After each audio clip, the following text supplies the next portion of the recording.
Channel Gurukul IAS कोविड-19 के cases फिर से बढ़ने स्टार्ट हो गए। ऑलरेडी केरला एंड कर्नाटका ने एडवाइजरी जारी कर दी है। मास्क कंपलसरी हो गए इन दोनों ही स्टेट में। तो क्या कोविड-19 वापस आ गया है? क्या फिर से लॉकडाउन होगा? क्या फिर से वही मंजर होगा जो पहले हुआ था? आइए डिस्कस करते हैं ये सभी आपके सवाल इस न्यू वेरिएंट से लेकर बताते हैं आपको डिटेल में डब्ल्यूएचओ ने क्या कहा और हमारे हेल्थ मिनिस्टर ने क्या कहा और हमें एज अ पर्सन क्या प्रिकॉशन लेने because we can not repeat the mistake what we did in second covid wave. But before we begin let me ask you one question related to virus.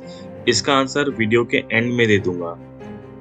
Question है which is the oldest known virus in the world? Let's begin the video. On Tuesday, the World Health Organization classified JN1 as a separate variant of interest. It poses a low global health risk. ये word metre है। यहाँ पे Covid ने world में कितने cases हैं, कितनी death हुई है, कितनी रिकवरी है, कितने लोग वैक्सीनेट हुए हैं, प्रॉपर डिटेल में अपडेट होता रहता है। इस पूरे कोविड टाइम से मैं भी इस वर्डोमीटर को फॉलो करता आ रहा था। तो आप देख सकते हैं, इसे वीडियो को पॉज कर सकते हैं और पता चलेगा कि कल कितने केसेस थे, फ्यूचर में कितने केसेस आ रहे हैं। सारी डिटेल्स ही यहाँ पे रहती हैं। इस ग्राफ में भी आप देख सकते हैं कि कितना स्पाइक है, कितना अप है, कितना डाउन। इंडिया में न्यू केसेस 288 आए हैं ट्यूसडे को एंड टोटल एक्टिव केसेस अब 1970 हो चुके हैं। इंडिया में अभी 21 केसेस JN1 वेरिएंट के हैं, जिसमें से मैक्सिमम केसेस कहाँ है? गोवा में। अच्छा, गोवा में इसलिए भी हो सकते हैं ना, वहाँ पे टूरिस्ट वगैरह भी आते हैं बाहर से काफी लोग, तो ये भी एक रीजन हो सकता है। और एक केस केरला में और दूसरा केस महाराष्ट्र। आप न्यूज़ क्लिप में भी देख सकते हैं कि अलग न्यूज़ क्लिप में अलग-अलग रिपोर्टिंग की गई है। जैसे अगर हम टाइम्स नाउ की बात करते हैं, तो उन्होंने बोला है कि 341 केसेज़ हैं, जिसमें से 3 लोगों की मौत भी हो चुकी है। ये आप देख सकते हैं कि हर ही न्यूज़ रिपोर्ट ने ना ये तो रिपोर्ट किया है कि जेन वेरिएंट आ गया है और इंक्रीज़ हो रहा है। गवर्नमेंट के सोर्स के अकॉर्डिंग 23 अराउंड एक्टिव केसेज़ हैं अभी इंडिया में। इन्हें बढ़ते हुए केसेस को देखते हुए हेल्थ मिनिस्टर मनसुख मांडविया ने इंडिया की क्या प्रिपेयर्डनेस और हेल्थ फैसिलिटीज के अपडेट को लेकर रिव्यू किया है। हेल्थ मिनिस्टर के अकॉर्डिंग हमें अलर्ट रहना है और पैनिक करने की जरूरत नहीं है। JN variant is a driving COVID cases in some countries like Singapore. It has become one of the fastest spreading virus in last few weeks. अगर हम सिंगापुर की ही बात कर लेते हैं, सिंगापुर मिनिस्ट्री ऑफ हेल्थ ने लास्ट वीक में 75% का जंप देखा है। एक वीक पहले कितने थे? 32,000 केसेस थे, अभी 56,000 केसेस हो गए हैं। तो आप देख सकते हैं कि केसेस बहुत तेजी से बढ़ रहे हैं। अगर US centre for disease control and prevention CDC की माने तो JN1 is the fastest spreading Covid sub variant. So what is JN1 variant? JN1 is another descendant, मतलब वंशज है किसका? ओमिक्रॉन का। ओमिक्रॉन का तो मैं पता ही उसने कितनी तबाही मचाई थी। तो ओमिक्रॉन अपने टाइम बहुत तेजी से स्प्रेड हुआ था। It is closely related to BA.286 which is commonly known as Pirola. The CDC says even though BA.2.86 and JN1 sound very different because of the way COVID variants are named, there is only a single change between JN1 and BA.2.86 in the spike protein. Spike protein is a virus ability to latch onto an infected humans. Problem क्या है ना, spike protein के कारण ही सारे issues हैं। सिर्फ mutation होती है एंड एक और नया वेरिएंट आता है जो कि पहले वेरिएंट से ज़्यादा रेजिस्टेंट होता है वैक्सीन को लेके। तो अभी क्या है ना, और पोटेंट वैक्सीन हमें बनानी पड़ेगी इसके कारण। तो यही सारा इश्यू है, इम्यूनिटी हमें वायरस भी जैसे हम अपनी इम्यूनिटी बढ़ा रहे हैं, वैसे वायरस भी अपनी इम्यूनिटी बढ़ाता है। तो यूएसए में डिस्कवर हुआ है ये वायरस। उसके बाद ये स्प्रेड हुआ चाइना में। चाइना से कहाँ स्प्रेड हुआ है? सिंगापुर में।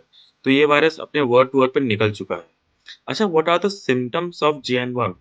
The symptom of JN1 is similar to the other subvariant of COVID-19. For now, the symptom includes loss of taste and smell, sore throat, running nose, cough, fatigue and headache, muscle ache, fever chills.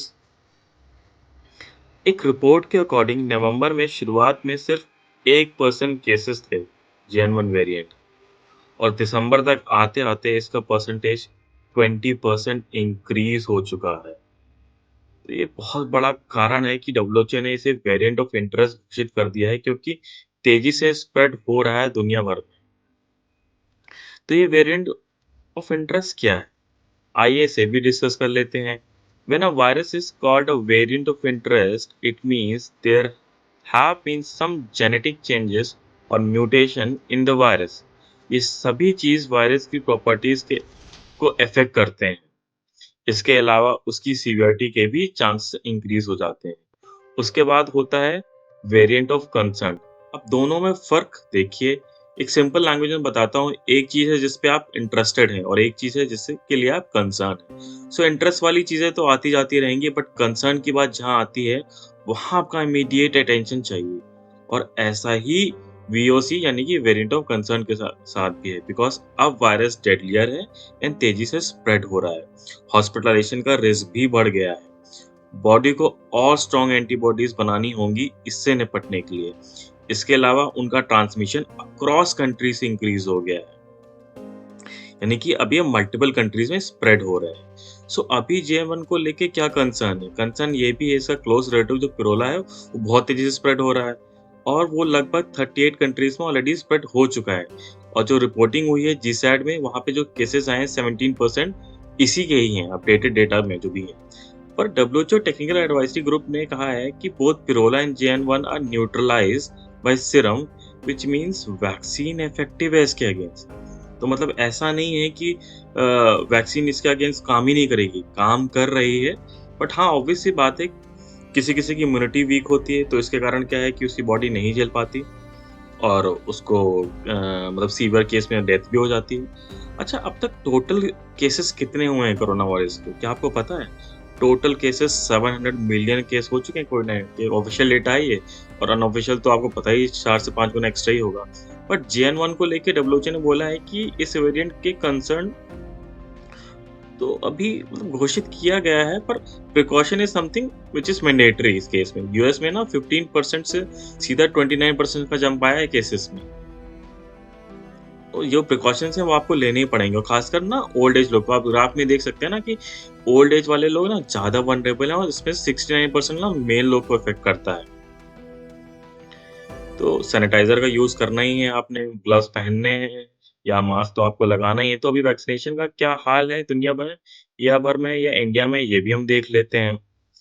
तो जो दुनिया में vaccination है वो 70.6% जो world की population है वो वैक्सीनेटेड है कोविड-19 से, और 13.53 billion doses has been administered globally and 6,456 are now administered each day. 32.9% of people in low income countries have received at least one dose. तो यहाँ पर भी ना जो डेवलप कंट्रीज हैं उन्होंने तो बूस्टर डोज भी मल्टीपल टाइम ले लिए हैं, बट जहाँ लीस्ट डेवलप्ड कंट्रीज है उनको कौन पूछता है। तो वहाँ पे होता है ना हैव एंड हैव नॉट का भी इशू।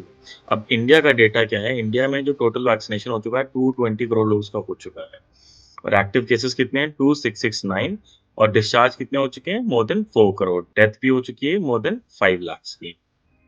अब क्वेश्चंस पे अपने हम वापस आ जाते हैं। ओल्डेस्ट नोन वायरस वर्ल्ड का कौन है? ये है न्यूडी वायरस है, which primary affects insects and marine arthropods, date backs to 350 million. So ये basically insects and marine arthropods को इफेक्ट करता है। इसी के साथ हम अपने वीडियो का एंड करते हैं। इससे रिलेटेड कोई भी इन्फॉर्मेशन आएगी तो मैं आपको अपडेट कर दूंगा। Stay tuned to your channel Gurukul IAS. जय हिंद, God bless and bless you.